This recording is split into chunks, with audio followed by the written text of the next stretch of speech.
Welcome back नाजरीन, गुफ्तगू का सिलसिला जारी है। बिल्कुल ये बात दुरुस्त है कि अगर किसी ने तौहीन रिसालत की है तो इसको कोई भी बरादरी, चाहे वो क्रिश्चियन है चाहे मुसलमान है, वो कहते हैं कि अगर किसी ने किसी भी मज़हब की तौहीन की है तो उसको उसकी सज़ा मिलनी चाहिए। और अगर तौहीन नहीं की और उस पर झूठा इल्ज़ाम लगाया गया तो जिन लोगों ने इल्ज़ाम लगाया फिर उनको भी वैसे ही सज़ा मिलनी चाहिए जिस जैसी सज़ा उन्होंने किसी और पर इल्ज़ाम लगाने की है। जी मैडम, सुन रही हैं आप गुफ्तगू। बिल्कुल इस गुफ्तगू में जो चंद चीज़ें जो बिल्कुल वाज़े तौर पर आपके सामने आई हैं, उनका कहना है कि इस आइन में सदर ममलकत जो हैं वो नहीं माफ़ कर सकते क्योंकि उन्होंने हर वो फैसला करना है जो शरीयत के मुताबिक होगा। और दूसरी बात उन्होंने कहा अगर ये वाकई बेगुनाह है तो इसे कोर्ट में लेकर उस वक्त तक क्यों नहीं इंतज़ार किया जा रहा कि आला अदलिया जो बैठी है जो बिल्कुल मेरिट पे फैसला करे। यहाँ तो आला अदलिया पर अदम इत्माद है। आप समझते हैं कि आला अदलिया पर आपको इत्माद नहीं था कि जिसकी वजह से आपने सदर को अपील की, जिसकी वजह से बैरूनी कुव्वतें भी इसमें मुतहरक हुई कि एक औरत को इंसाफ मिलना चाहिए अगर वो बेगुनाह है। जी, मैं ये समझती हूँ कि आपने जो अभी कहा कि जी अगर ये प्रूफ नहीं होता तो जिन लोगों ने इस पर एलिगेशन लगाया उनको भी सजा मिलनी चाहिए। बिल्कुल मिलनी चाहिए।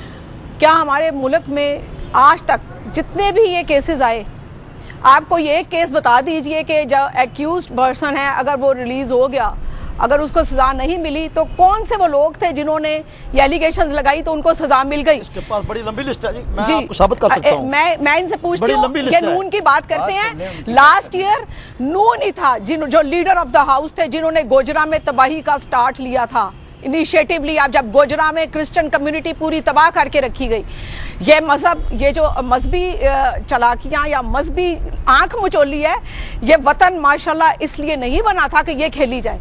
और कायदे आजम मोहम्मद अली जिन्नाह हमारे कायद, उनका फरमान था कि मजहब हरगिज़ मुमलकत का कारोबार नहीं हो सकता, शरीयत के मुताबिक हो। अगर शरीयत के मुताबिक हो तो मैं मुतालबा करती हूँ कि आज इस्लामी जमहूरिया पाकिस्तान में हम क्रिश्चियंस कहते हैं कि हमें इस्लामी निज़ाम चाहिए, इस्लामी निज़ाम लेकर आए, पूरा कानून इस्लामी निज़ाम के मुताबिक बनाए।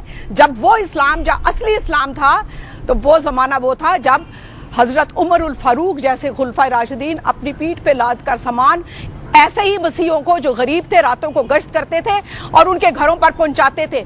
शरीयत के मुताबिक मैं पूछती हूँ कि सूरह मुजादला की आयत नंबर 9 उठाइए। अल्लाह ताला ने कहा कि और वो जब तेरे पास आते हैं तो तुझ पर इस तरह सलाम नहीं भेजते जिस तरह मैंने तुझ पर भेजा।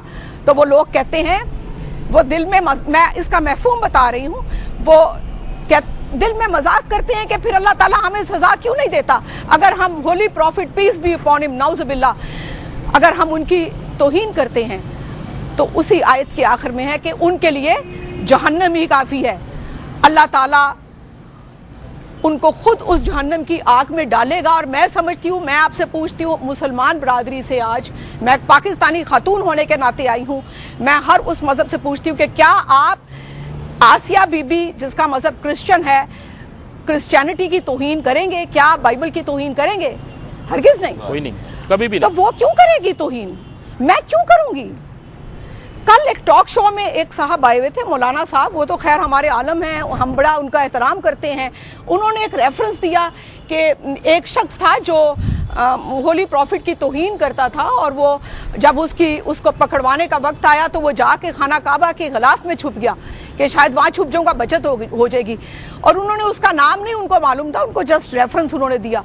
मगर मैं उनको भी बताती चलूँ कि होली प्रॉफिट ने जब वो रिकवर हो गया तो होली प्रॉफिट ने हुक्म दिया कि इसको मार दिया जाए, उस पर कसास जो था भी लगा दिया गया, कत्ल का बदला, सॉरी उसको तौहीन के उस पे उसको मार दिया जाए, उसको कत्ल कर दिया गया। मगर उनको मैं बताती चलूं कि उस शख्स ने, अब्दुल्ला बिन कत्ल उनका नाम था, और बहुत सारे कत्ल कर चुका था वो शख्स।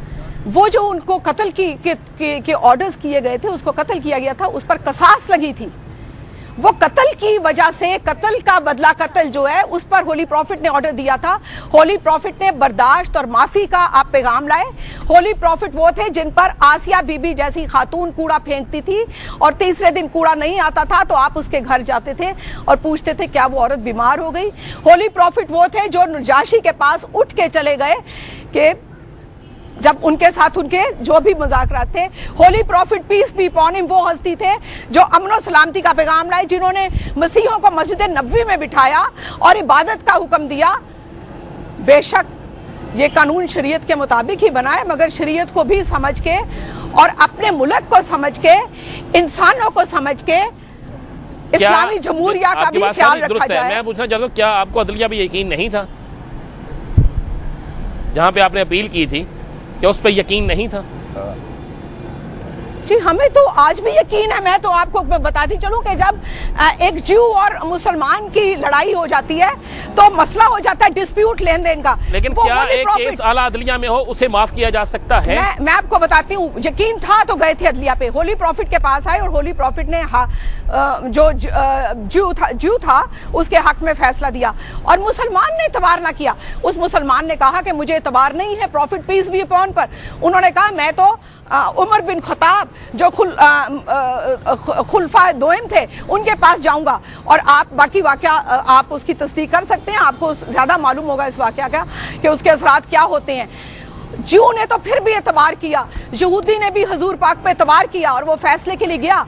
तो मैं आपसे पूछती हूँ, हमें यकीन था तो हम कानून के लिए गए थे, मगर वहां पर भी मैं समझती हूं कि इसको दोबारा री इन्वेस्टिगेट करना चाहिए और अपने वतन की बका, सलामती और सबसे बड़ी अजमत, हमारी इज्जत इंटरनेशनली जो हम पर धब्बा लग रहा है, इसको बचाने के लिए, इज्जत के लिए हमें आज समझने की जरूरत है कि हम एक गरीब, एक लाचार औरत को इतना ज्यादा मीडिया में भी उछालना मेरा ख्याल है कि हमें नहीं चाहिए। चलिए, बड़ी मेहरबानी आपकी, बिल्कुल आपकी बात। ये डॉक्टर साहब आपने गुफ्तगू सुनी सारी, शमसा साहिबा की भी सुनी, असगर साहब की भी सुनी और मैडम ने कह दिया कि इंटरनेशनल जो है सतह पे हमें नहीं बदनाम होना चाहिए, जो दब्बा लग रहा है हम पे।